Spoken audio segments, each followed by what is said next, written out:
Welcome to another episode of Humanly Plausible with your hosts, Rolly and Richard from the Pink Collective. All right. So today we have a special guest. Very special. We got Pastor Corey and Jamie from One Name Church, which we thought, so just for you guys that are concerned, we're not going to get into specific religion conversations today. We just felt it was very interesting because I've always been personally interested in how, a church is actually how they operate. 100%. So like being raised Catholic, that was strange because I thought it was just, I'm not going to get into that. No. But there's a lot after getting to know the One Name family. I've learned so much from the inside. So I thought it would be interesting that we get into that type of conversation today. But we'll start first with just a simple introduction, a simple one, Corey, not complicated. Just a little background where you guys, who you are, where you're from. Well, we were born and raised in South Florida. Come on. Down here, we're those type of kids, just South Florida kids. And we grew up in the church. We grew up serving God and being a part of church. So we've seen everything of how it's ran and all that kind of stuff. And we got married 14 years ago. Wow. So, yeah. Which is another part of the conversation, like working with your spouse. Exactly. Oh, yeah. We can get into a lot of that. Yeah. So, yeah, that's a little bit. Jamie probably has more details to share about how. Yes, I'm the detailed one. Yeah. Mm-hmm. We planted One Name Church. God put the nudge in our heart probably about 2018 when I always know the timeline based on our daughter. She's 5. So 2018 was around that time frame, and we began planning and dreaming and prepping. And our original launch date was scheduled for 2020. We all know what happened in 2020. Mm-hmm. COVID happened, so we had some change in the plans and all that kind of stuff. We did some online services before we officially launched in person, but we officially launched in person January 2021, and we're about 2.5 years old right now as a church. We're portable, so that means our church does not have a physical building, so every Sunday morning we come bright and early, set everything up, do service, and then we take it all back down. We're currently in a movie theater, so we have to be out before the movie starts playing. So that's kind of. So for our listeners, One Name Church, is it a Catholic church? What type of church are you guys? Yeah, denomination. Yeah, we're a non-denominational church. We're part of an organization called ARC. They plant churches. They plant close to over 1,000. Moving to 2,000 is the goal. But yeah, so we launch with them, and they plant churches all over the world, and even the country mainly, but the world as well. So yeah. So another interesting question. So like when people are going to start a business, they plan and they go through all this work. Like when you guys decided you were going to plant a church, can you just walk us through some of that? Like what happened? Like did you decide one day that was going to happen? You said God put a nudge in your heart. Can you explain that to some of these folks? Yeah. So the biggest thing with anything that you're doing to start anything, it takes planning, and understanding the risk involved. So a lot of what we did practically is when we were having the nudge to start a church, we went and talked to other church planners, other church leaders, other people that have done it, gone before us. So we really sought out their advice, asked them what they have done. And it was about a 2-year process of just asking around and figuring out, getting what it takes. Because I never started a church. I worked for a church. I never started a business before. Right. So I had no idea what to do. So what has been really good for us is like, hey, let's link up with some people that know what to do. And ARC for us, the church planting organization, was huge for us because they've done it before. They planted over 1,000 churches.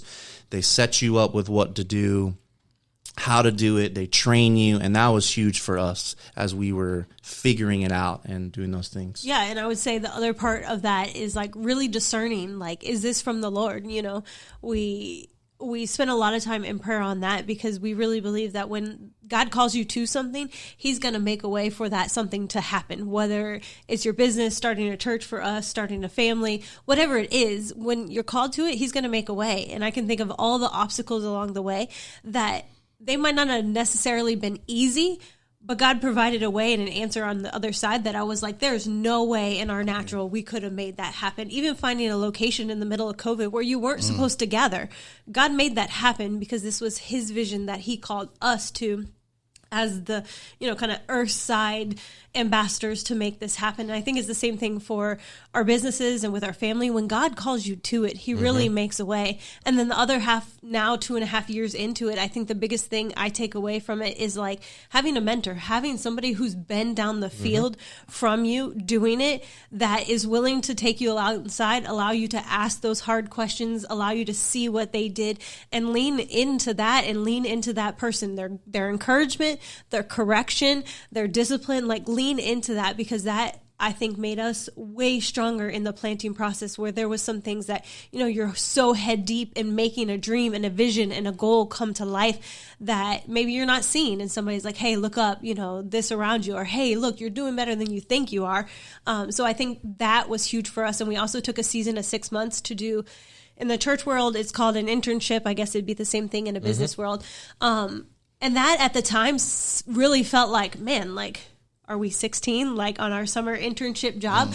And God really had to impress on our hearts, like, no, I want you to do this. And what we learned in those 6 months serving at that church in that internship is going to help our church 10, 15 years down the road. Those relationships that we got through that are huge in our lives. And I think that it took us humbling ourselves in that moment to be like, okay, we really don't know everything. We're willing to intern in a season where we feel like God is calling us to lead and pioneer and create, but we're willing to step back and intern for 6 months, knowing that what we're going to receive and get in the community and the learnings are going to push us down the field further. Nice. Go ahead. I had a quick question, because there's been an intentional word that is interesting to me. Planting a church. Yeah. We don't say planting a business. So why that differentiation? Can we talk a little bit about that? That's good. Yeah, I think the differentiation is like planting is more of, in a spiritual sense, the word of God talks about, you put a seed into a ground, you have to put it into the right soil, you have to have the right water, you have to, everything for a plant to grow. So when we talk about planting a church, that's the kind of mindset and care you want to put into it, because it's a kingdom thing that God is at, it's his church. So that when we say planting, we're saying, hey, we're going to plant a church. We're going to put the care into it. We're going to, we're going to steward it the best we can. We're going to put the seed into the ground. And it needs to go into the right soil. And not everyone does it. Like not everyone has that calling on their life. That's why it's called planting. And instead of just, because anyone can go and start a church. Yeah. Like you can go to the government and start a nonprofit. It's but easy to planting start. also insinuates that God is the gardener, the waterer. If God calls us away from One Name Church, as Corey and Jamie Farber, our hope and prayer is that somebody else would take that mantle. We planted it for his kingdom, not for our glory and for whatever. But I would say you say that like in the business term. I think if there is any Christian business owners listening, I think it's the same mentality for that. I think that'll drastically change your business, your bottom line profit, your people you're reaching, is when you realize that if the Lord called you to do this, whether it's church work or corporately or professionally, if the Lord called you to do this, he's going to make a way for his name to come through anything that you put your hands to, because ultimately as Christ followers, and it will grow because of that. Yeah. So I mean, what it's interesting, because a lot of the work that we do with organizations is to harness purpose, and so like that plays a pivotal part. But the cultivating of that organization is so important, because we've seen leaders that have done it right, and we've seen them ones that just are the ones that the problem is at the top. For sure. Right. So like it is so relevant. I see it both ways, in the sense that there is a strong connection, I think, in that same work. And then the other part too, before we get into the box, because I know we can continue this conversation forever. Yeah. The aspect of like as we go through the discovery and we understand and we lean into purpose, like a lot of the struggles that they have to go through is that a lot of their folks are volunteering.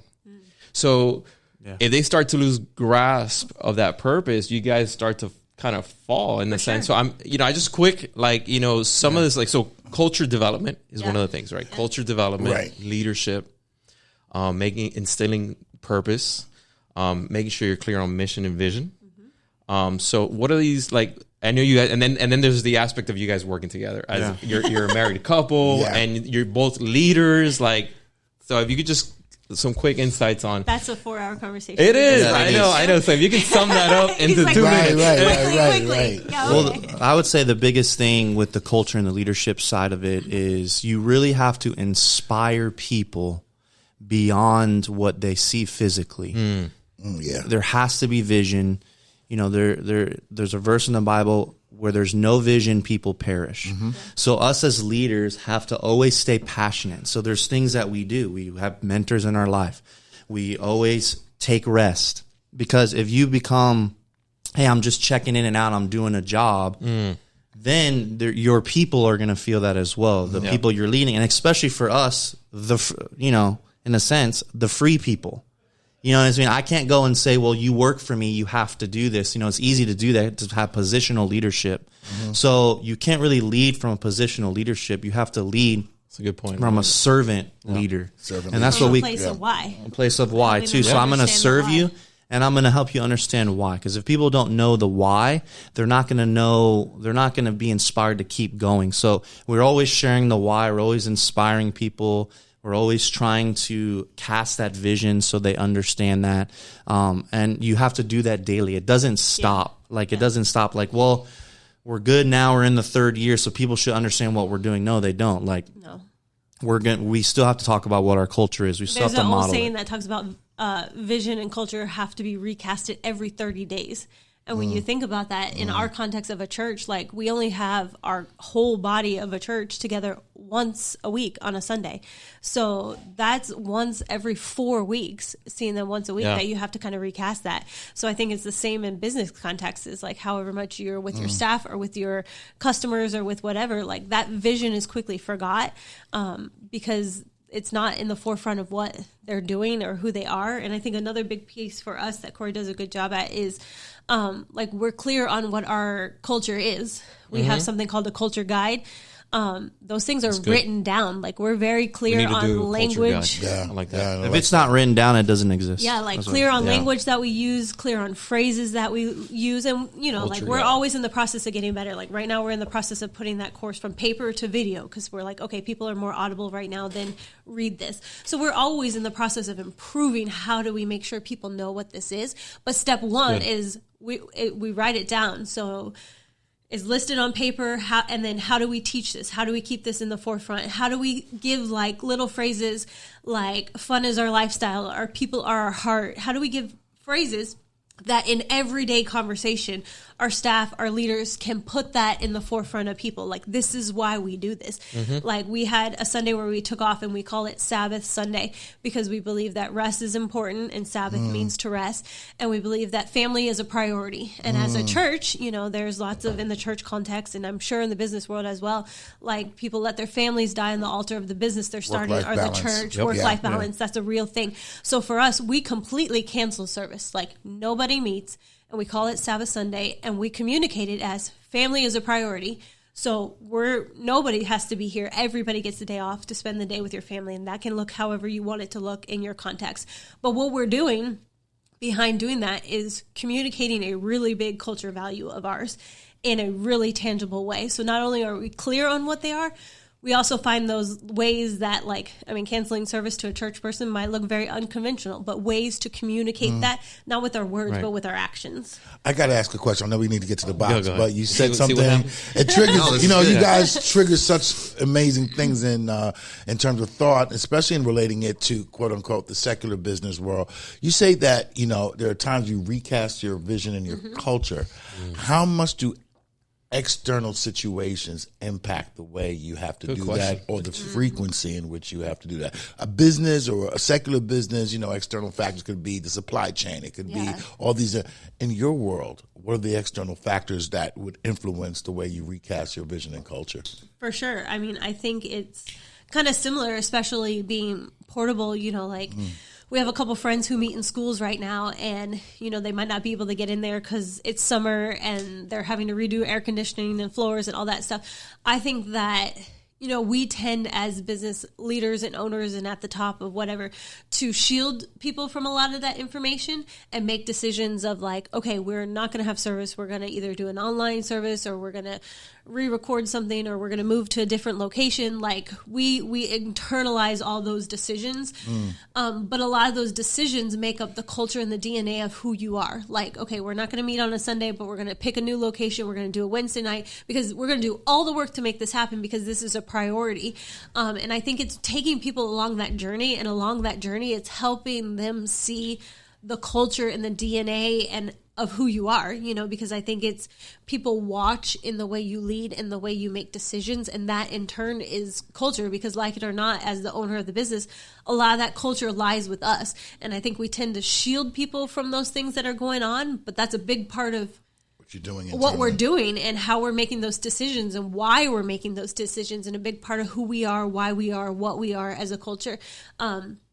I think a long answer is just to take people on that journey. Yeah. They don't have to know every intricate detail of it, but I think instead of just being like, we're not meeting here, we're meeting there. But why? People want to know the why, and it's communicating, well, they're closed, the air's out, but we value this time together as a corporate church that we're going to do whatever it takes to find a new location, to pay the money, to set up the stuff in a location that our gear isn't set for, because we value people, because we value you, because we value family. So I think... I don't know. My answer is to take them on the journey. So one more thing, I promise. Because I think it's so important, especially for our listeners, is that because they do something really cool that I don't know if you're aware of. So their onboarding process. So like you just don't like when you go to church for the first time, they have this walk track that you guys take them on. So well, first of all, there's a new guest, and then also if you want to be a volunteer, is you just don't show up and say, hey, I'm going to do this. Like they have an onboarding process to that. So can you just shed a little bit of light on just the walk track and how how that works? Yeah, so I the biggest thing that we do is our walk track. We're walking with people in their journey. So, it's easy when you're a volunteer-led organization to just go get bodies and just say we need people, because if we don't have people, this doesn't happen. But we just felt like we don't want just bodies. We want the right people. We want the people that God has brought to us. So we do something called the walk track, where we walk with them and we identify where they're at as a leader, spiritually, and all of those things. And we tell them about the vision of our church. We give that to them. And then we walk with them on where they fit. We do this thing in our walk track called core motivations. It's kind of like a discovery, and it really gives them how they're motivated and how they're wired to be plugged into the body of Christ. Awesome. So they go through it. We talk to them about it. We identify that, and we place them what's best, because not everyone can stand at the front door and welcome people. Right, it's not their personality. Not everyone has the gift of singing or the gift of all the things it requires to do church. So we help identify that and walk them with that. And I think it helps us place people right, because if you don't have the right people and the right seat in the bus, your bus could be moving, but it's probably not going to get to the destination fast enough the way that you are wanting it to go. So you have to place the right people. Someone might have to go to the driver's seat and come from you have to move that around. So as you're figuring out your people, because besides our staff, we don't get to pick. People show up, and that's just like we have to work with what you got. But it's interesting. I think it's an interesting approach, because again, like for organizations out there, like and some of the the bigger ones do spend a lot of time in the onboarding process and understanding who they're hiring, like especially the hiring process. But I think it's so crucial that you understand where people are at. And it's amazing that we are focused on empowering positive brands, and a lot of what we've talked about today is the DNA of a positive brand. Yeah, for sure. In terms of even the walk track and connecting people with their best opportunity to be of value. Yeah.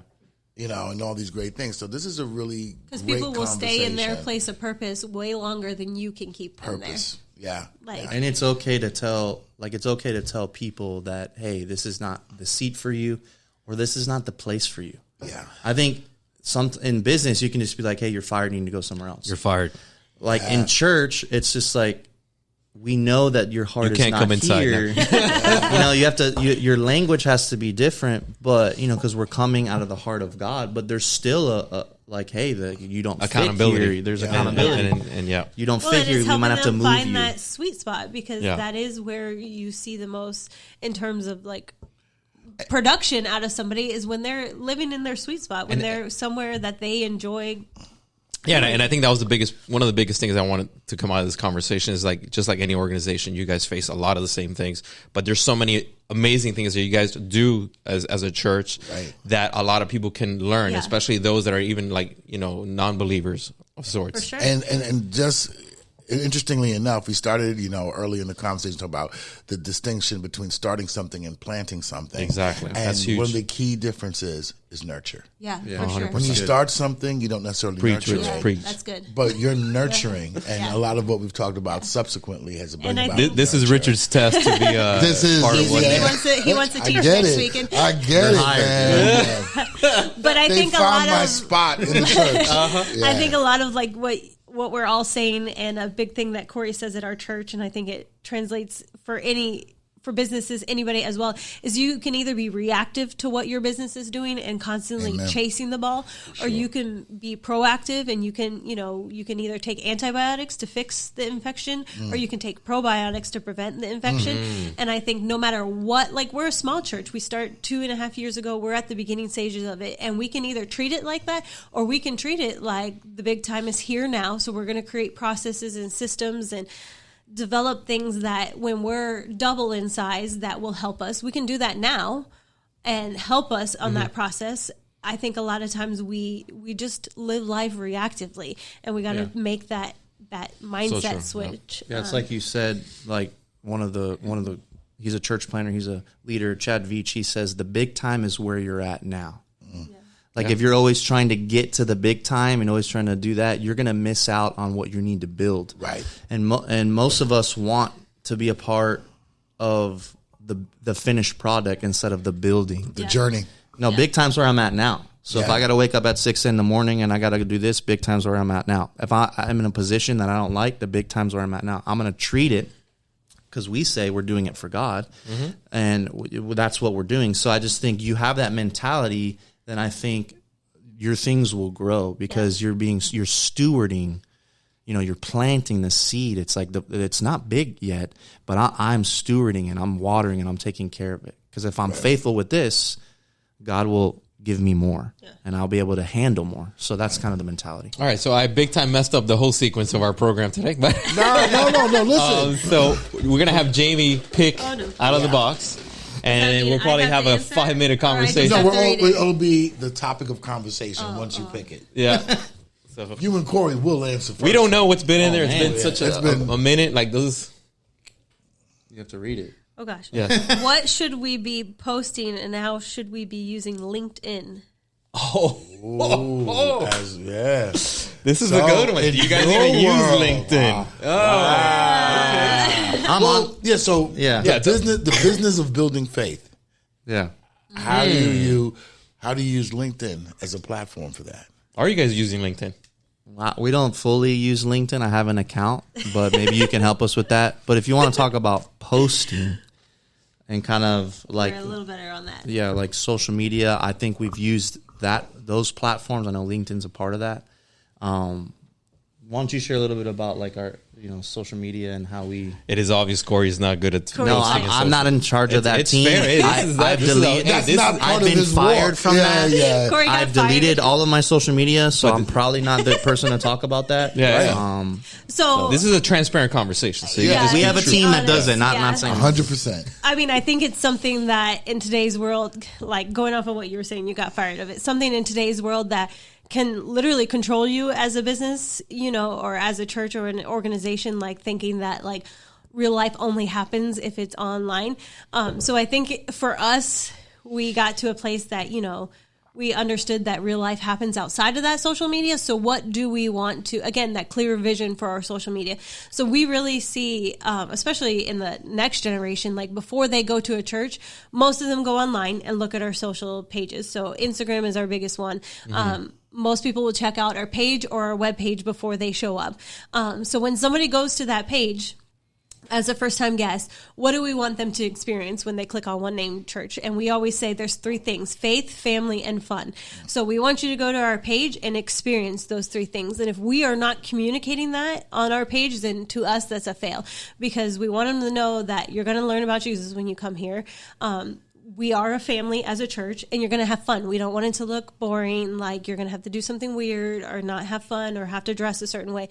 So we really want to communicate those things when you come on our page. So for us, from our photo team to our posting team to what our captions are very big on our culture. You will always see culture phrases in our captions. So that's something that we have a process. There's 2 people that always look at those things and say, yes, that is our language. That is what we use, because language matters. So that's kind of what we do for our social platforms. And we really see it as an avenue for people to get a first look at who we are. We do run certain reels and things like that help market and advertise. People will click on those to experience us. But at the end of the day, if they click on one of those clickbaits, they're still going to go back to our page to see what this is, who this is, why this exists. And those are the things that we want to communicate for them to come check out one of our services. So, I mean, I'm not a huge social media guy either. So, but I know it's something that we have to put out there, because I think for the past 2 years, it's been kind of, we stopped doing it. So people thought we were out of business. So that's how it can impact you. There's as well. a lot of things happening that is not on social. But I think strategically, just based on this conversation, the question about LinkedIn, I think LinkedIn serves a great platform when we're trying to share best practices of business, also shedding light into the business. And I think a lot of what you guys shared today could be strategically placed for your LinkedIn profile. Because you guys can touch into so many aspects of business out there that people can relate to, because everything you've talked about, like Richard said, has been relatable in everything that we do for sure. Yeah. Go ahead. No, I was just going to say that, it's interesting to get that question after this conversation because your whole editorial calendar for LinkedIn up here right now mentally is like, you are a brand with purpose, and there are a lot of other brands out there with purpose. So let's come up with a few of them. LinkedIn topics right now. Like LinkedIn topics. Are you starting a business or planning a business? Ooh, boom! There you go. Number 1. Talking about that. Working with your spouse, is it constructive, productive, Rolly keeps going or back counter? there. I'm always intrigued. He needs to know the answer. How are you exploring the true value of each of your employees? Right. Yeah. Are they building the right culture? Yeah, building the right culture. How do you define your purpose and live it every day? Yeah. Is your onboarding an effective process? Yes. Yeah. Come on. Yeah. No. What's your purpose calling as a business? People here calling and they think only of faith, but and the other thing is, are you purpose-driven organization? We believe in God. What do you believe in? Yeah. What do I think you've talked about today work-life balance. You've talked about some of the key best practices that any conscious, positive, purposeful company would be involved in. And not to mention, there are tons of people of faith who are also in the business world who are looking for a place to worship that understands them wholly, holistically, and can be of consequence to them secularly as well as spiritually. Right. And so I think there's a lot for you guys to put on LinkedIn. 100%. So if I can say something like, I know LinkedIn connects business people, right? That's what it does. Like what we do as a church, we're part of multiple networks that connect churches together. ARC is one of them. We're part of Relate. We're a part of locally VU Family and Friends. And the difference in the business world is sometimes you don't want to share stuff with each other because you're in competition. But just because there's different churches doesn't mean we're all one church, which is God's church. And so we have networks and organizations that all of these things, onboarding processes, systems, they give us. They share with us. They have websites. They do. So we're a part of these networks and we're connecting with them and they're helping us grow. So it's kind of like LinkedIn, but it's like, in the church world, it's like, hey, we're part of this network, and it's like-minded pastors that get together and really say, hey, we're building this and we're doing this, and we kind of share all of that stuff, and they get together and do. So those are a couple of things we're a part of that we get like and we're just like taking someone else's document and putting our name on it. That's the difference. You probably can't do that in business world. I don't know if you can. Well, you kind of do. Yeah. You kind of do, but you still got to put it into practice. I mean, you still got to work through it. So, like, I think like what you were saying, Yeah. like early on when we asked the question about like leaning into mentors and stuff like that, I think that's where I would assume things like LinkedIn come in. It takes an extra time to go into that, investigate that, have conversations with people like that. And I think sometimes we spend so much time working on the business versus in the business. We're guilty as well. And all of us too. Like, we're the worst. We don't advertise like, for ourselves, which makes no sense. That is what happens because Yes. we just are always so head down. So I think, Yeah. like what you were saying, like we have the same like networks and things, but it takes an intentionality to lean into those, get the resources. We did this for the summer, like practical wise for Corey and I. What are the, I think it was 3 a month. What are the 6 things we've been avoiding doing? Not avoid doing, but just like it's on that list of like, I don't got time for that. And the reality is I do have time for that. I just, haven't made a priority. So we wrote them down, put 3 a month or 2 a month, whatever it was, blocked out the space, spent the time, and we got them done. I would say that using those networks are a similar thing. Like it's the discipline to get it done, And pick the one prioritizing thing, it. prioritize it. I'm going to learn and grow in this one area. This is true. great. I mean, my current season is called Delegate and Regulate. Yeah. Come on. Delegate work and regulate myself to 100%. really focus on For us to be more on where my productive. power is, Yeah, of course. yeah, And be, yeah. with everything It's that we advocate being purpose driven, I think we have to do it ourselves. Yeah, for sure. So, I mean, I don't even know how much time we went over, but I'm sure we went way over. But I appreciate you guys being on the show with us. It's been a great conversation as usual. And I'm sure we're going to have you back again. Maybe we will talk God. Yeah, and we've only spiritual. touched the tip of the iceberg. We have so much more that we can talk about. But the show is called Humanly Plausible, and I think you guys have now. I mean, you guys expressed what the relevance of being a spiritual led organization to these folks out there that are just trying to put it together however they can. So again, thank you guys. Yeah, Rich, just thank before you you guys go, how does anybody get in touch with One Name Church? That's good. You can go to onename.church online, or you can check out our Instagram at One Name Church, our social media pages, and so Awesome. And we'll put the information here on the page as well. So again, thank you guys. Thank you so much. Thank you, guys. Conversation. All right, thank you guys, and we'll see you in the next show. Absolutely.